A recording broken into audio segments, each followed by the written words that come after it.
27 مرتبہ کہ 27 مرتبہ جنت کی بشارت ملی.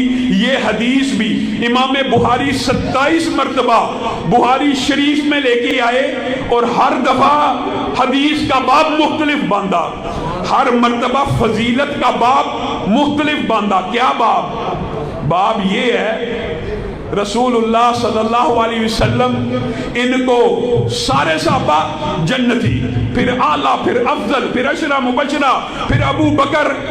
اور یہ ابو بکر وہ ہیں کہ رسول اللہ صلی اللہ علیہ وسلم نے یہ جو الفاظ کہے ہیں نا کہ مرو ابا بکر, یہ کب کے ہیں؟ رسول اللہ دنیا سے چلے گئے تب کے.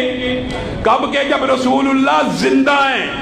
اور رسول اللہ صلی اللہ علیہ وسلم بار بار کہہ رہے ہیں کہ میری طبیعت خراب ہے, میں بیمار ہو گیا ہوں, میرے مصلے کے اوپر اگر کوئی نماز پڑھا سکتا ہے, امامت کرا سکتا ہے, مرو ابا بکر, ابو بکر کروا سکتا ہے, ابو بکر کو میری زندگی میں میرے مصلے پہ کھڑا کر دیا جائے.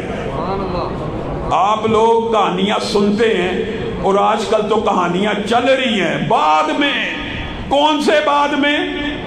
جی رسول اللہ چلے گئے تھے معاذ اللہ, سارے صحابہ ایمان سے پھر گئے تھے معاذ اللہ, بعد میں خلیفہ بنایا گیا, بعد میں امام بنایا گیا. آؤ دنیا کی تمام حدیث کی کتابیں تمہاری ہو ہماری ہو, اس بات کے اوپر اجماع ہے رسول اللہ کی زندگی کے اندر ابو بکر نے 17 نمازیں رسول اللہ کے مصلے پہ پڑھائی ہیں, کوئی اختلاف نہیں. اب بات کی بات کہاں سے آ گئی؟ اور حضرت عائشہ خود بیان کرتی ہیں, خود کہہ رہی ہیں میں نے رسول اللہ کو کہا ابو بکر تو بڑے رقیق القلب ہیں, بڑے نرم مزاج ہیں, بڑے خشیت الہی والے ہیں, آپ کے مصلے پہ کیسے کھڑے ہوں گے؟ کھڑے ہوں گے رونا شروع کر جائیں گے, روتے رہیں گے, نماز کیسے پڑھائی جائے گی؟ حضرت عمر کو کھڑا کیا جائے. نبی کریم صلی اللہ علیہ وسلم کی یہ جو 27 مرتبہ امام بخاری حدیث لے کے آئے ہیں, ہر مرتبہ مختلف باب باندھا ہے. اس کی وجوہات یہ ہیں کہ رسول اللہ صلی اللہ علیہ وسلم بھی بار بار یہ کہہ رہے ہیں مرو ابا بکر, کرو ابو بکر کو میرے مصلے پہ کھڑا. امی عائشہ کہہ رہی ہیں کیسے کرے, رونے والے ہیں. رسول اللہ کے منہ سے الفاظ نکلے تو کیا نکلے, یاد کر لیجئے, یعب اللہ والمؤمنون, یعب اللہ والمؤمنون. میں محمد صلی اللہ علیہ وسلم تجھے اکیلا نہیں کہہ رہا کہ ابو بکر کو میرے مصلے پہ کھڑا کر, بلکہ آسمان سے رب کا حکم آ رہا ہے کہ اللہ بھی میرے مصلے کے اوپر ابو بکر کے علاوہ کسی کو منظور نہیں کرے گا.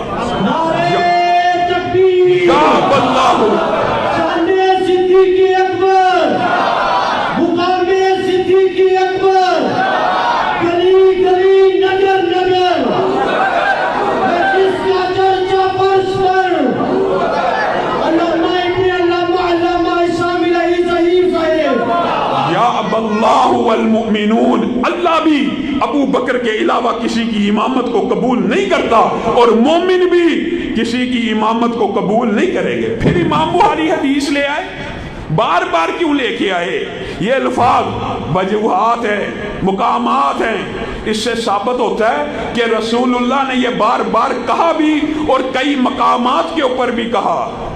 سن لیجئے, ایک کہانی یہ بھی بنائی ہوئی ہے بڑی لمبی چوڑی جناب. حضرت عمر